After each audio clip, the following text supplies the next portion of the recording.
Hello बच्चों, तो आप प्रश्न को देखते हैं। अंक 1, 2, 3, 4, 5, 6 से कितनी 3 अंकीय सम संख्याएं बनाई जा सकती है यदि अंकों की पुनरावृत्ति की जा सकती है। तो दिए गए प्रश्न की मुख्य अवधारणा की बात करें तो बच्चों देखो, यहाँ पर गणना का आधारभूत सिद्धांत अथवा गणना सिद्धांत में क्या कहता है, यदि एक घटना m भिन्न तरीकों से घटित हो सकती है तदुपरांत एक अन्य घटना n भिन्न तरीकों से घटित हो सकती है, तो दिए हुए क्रम में दोनों घटनाओं के भिन्न तरीकों के घटित होने की कुल भिन्न संख्या m गुना n है। ठीक है, तो बच्चों देखो, ये हमें ध्यान देना है कि यदि एक घटना m भिन्न तरीकों से घटित हो रही है और उसी के बाद दूसरी घटना n भिन्न तरीकों से घटित होती है, तो बच्चों इसी क्रम में दोनों घटनाओं के भिन्न तरीकों से घटित होने की कुल संख्या कितनी हो जाएगी, m गुना n। ठीक है, साथ ही बच्चों यहाँ पर हम देखें तो NCR बराबर क्या हो जाएगा, तो n का फैक्टोरियल बटे में r का फैक्टोरियल गुना n माइनस r का फैक्टोरियल।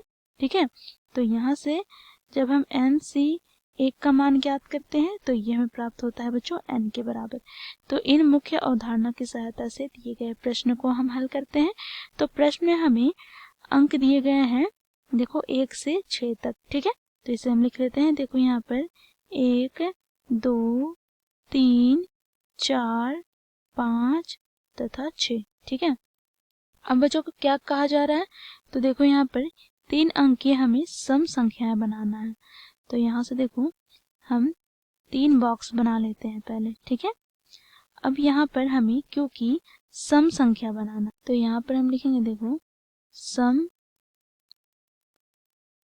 संख्या होने के लिए बच्चों हमें इकाई के अंक पे यहाँ पर 2 के गुणज लेना होगा। ठीक है, तो इस इकाई का स्थान पर कौन कौन से अंक होने हो पाएगा, तो देखो यहाँ पर 2, 4 और 6।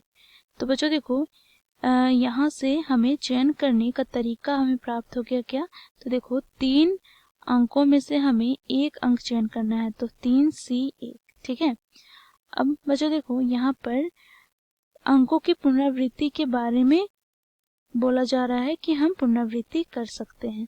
तो बच्चों देखो यहाँ पर दूसरा अंक को कैसे भरेंगे, तो देखो यहाँ पर 6 अंक है। ठीक है, तो 6 अंक में से बच्चों हमें कोई 1 अंक भरना है, तो ये हो गया दहाई का स्थान। अब बच्चों हम सैकड़े का स्थान पर देखें तो पुनः बच्चों यहाँ पर 6 तरीकों में से अर्थात 6 अंकों में से कोई 1 अंक भरने हैं।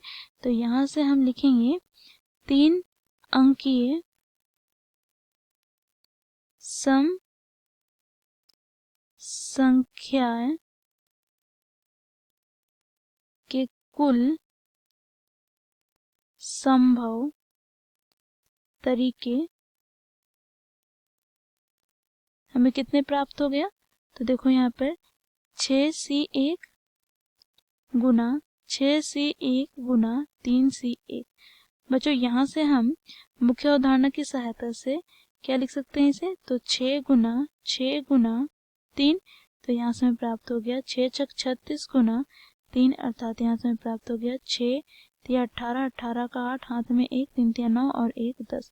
तो बच्चों देखो 108 तरीकों से बच्चों हम सम संख्या बना सकते हैं जो कि 3 अंकीय होगा। ठीक है, तो इस प्रकार दिए गए प्रश्न को हम हल करेंगे। आशा करती हूँ आप लोगों को ये प्रश्न समझ में आया होगा। धन्यवाद।